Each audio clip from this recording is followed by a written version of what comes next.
welcome to the Weekend Digital Marketing So Far. It's Friday, September 27th, 2019. Let's dive on in to YouTube. Last week we told you that YouTube was going to overhaul their verification system. That caused a lot of backlash because a lot of people that are currently verified, a lot of channels that are currently verified, were going to lose their verification due to the changes. The outcry caused YouTube CEO to apologize and YouTube to change how they're going to overhaul the verification system. Anyone who is currently verified, any channel that is currently verified, will stay verified, and any channel that gets 100,000 or more subscribers can apply for verifications in the future. However, YouTube says that channels will need to be authentic. I'm not entirely sure what that means. You might want to check into that if you feel that your channel is inauthentic before you apply for verification. The social media brand Jelly Smack, which runs channels like Gameology, want you to partner with them and give them your YouTube content. If you do this, Jelly Smack says they'll take something like a 10-minute YouTube video and shrink it down into a 3-minute video for your Facebook page. They also claim that they can grow your Facebook audience. It's a little odd because the announcement about this on TechCrunch said that Jelly Smack was actually only going to focus on YouTube and Snapchat. I'm not sure if that means they are going to take content from YouTube and Snapchat creators and turn it into Facebook content to help grow an audience. There's also probably some sort of revenue sharing or some other way that you're paying Jelly Smack money when, if you're a YouTube creator, you could probably do this on your own. Go ahead and check it out if you're interested in having somebody help you though. Jelly Smack seems to be a company willing to jump in and partner up with you. Now let's dive into Google. Google Ads added new YouTube ad options this week, including one called Home Feed Ads, which will allow video ads to appear in the home screen feed on the YouTube application. They also added a new type of campaign called Video Reach Campaigns. In this new campaign type, Google says that you can add just a bunch of video ads designed for YouTube and allow Google to use their machine learning software to decide where to place them on the YouTube website. Of course, if you trust Google's completely, definitely not biased system to do that for you. Anyone who's been in PPC has probably experimented with this in the past with different types of Google ads. It's worth an experiment to see if it can save you some time and some energy and give you the same or better results. But please make sure you pay attention to it and that you optimize accordingly. Google Ads now allows conversion tracking to be set up when you are setting up your campaign. Up until now, you had to actually create the campaign and then go set up your conversion tracking. Smart bidding in Google Ads now supports the in-store visits optimization. Google Ads updated the layout of call-only ads, and it's leading to an increase in phone calls for campaigns that use call-only ads. Google Ads keyword recommendations will now only recommend keywords if it believes those keywords will drive traffic in addition to the keywords currently in your campaign. Google Search is now giving webmasters and SEOs more control over featured snippets. This is important because since 2013, Google has been called the world's largest scraper, taking content from websites and displaying it at the top of search results, frequently pushing down links in the search results and resulting in as much as 61.94% of zero-click searches, meaning that people performed a search but never clicked to visit a website. The new controls allow webmasters to tell Google to not allow a featured snippet from a page. They also allow them to control the length of the featured snippet that Google decides to display. I've been talking about featured snippets and the lack of control Google gives us over featured snippets on my blog for several years. I really like these new changes and the new meta tags that Google is giving us.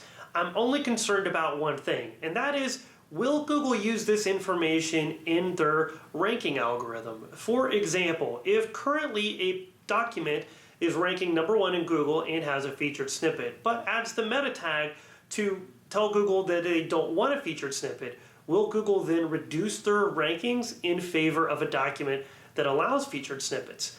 Google did not tell us in their announcement about these new meta tags and these new ways of managing featured snippets. I'm really interested to see what happens, and I hope my fellow SEOs join me in doing research to figure out exactly how Google is using this information in their ranking algorithm, if they're using it at all. Google announced that they would be rolling out a broad core search update this week. It is on its way. SEOs are noticing major swings up and down, so you may want to check your analytics and see how your traffic is handling this new update from Google. A couple of weeks ago, we told you about Google's new way of treating nofollow links, that they would be moving towards a future where nofollow is no longer a strict rule, but more of a hint. One of the questions about this was, how would Google treat any internal nofollow links? We have an answer now. Google says that they will continue to treat internal nofollow links as a strict rule, not as a hint. Google Search Console announced that they are now reporting data inside of the tool much faster. In some cases, they are going to report that performance data the same day. This should make doing SEO tasks and seeing the results from those SEO tasks a lot more efficient.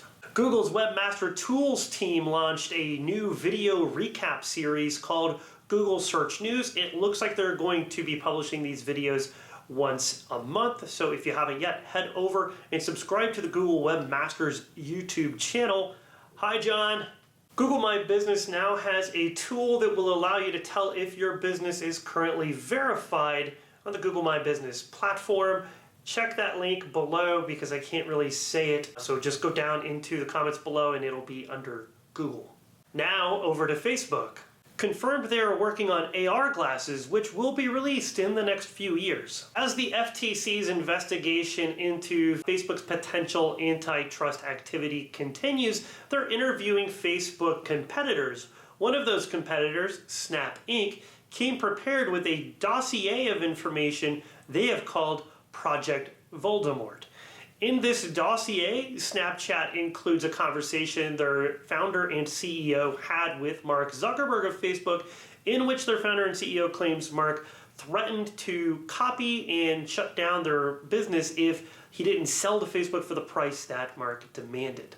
In Instagram news, Vox has a really great article describing how direct-to-consumer pharmaceuticals are advertising on Instagram and getting around Instagram's ban on pharmaceutical advertising. Over on Snapchat, the platform claims that their new original video series Endless Summer has more viewers than the Game of Thrones finale. A very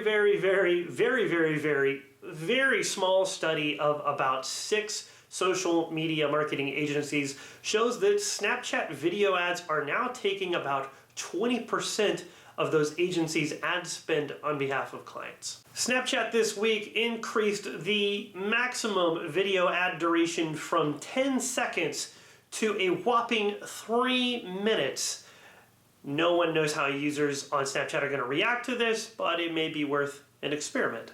Pinterest is rolling out a new design for business pages. They are also releasing a new ad format called Shop the Look. Twitter started a crackdown on financial scams that use the service this week. If you're a financial services company, you may get swept up in this, so just pay close attention to your Twitter ads and your Twitter posts. And if anything happens, reach out to Twitter support to try to get out of this crackdown. Bonus round!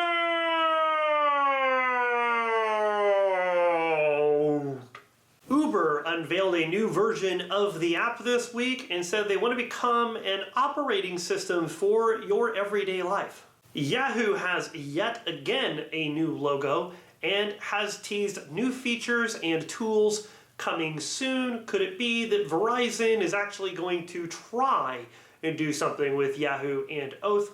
We'll see. A research study by Trustpilot showed that 93.4% of consumers read online reviews by other customers before making a purchase online from a brand they are unaware of. The Washington Post, owned by Amazon's Jeff Bezos, released a new advertising network this week for premium content only. And the best part is the name of the network. It's called Zeus Prime. A survey of 1,500 social media users by Publicis Media discovered that 81% of Twitter users use the site to keep up with the world around them.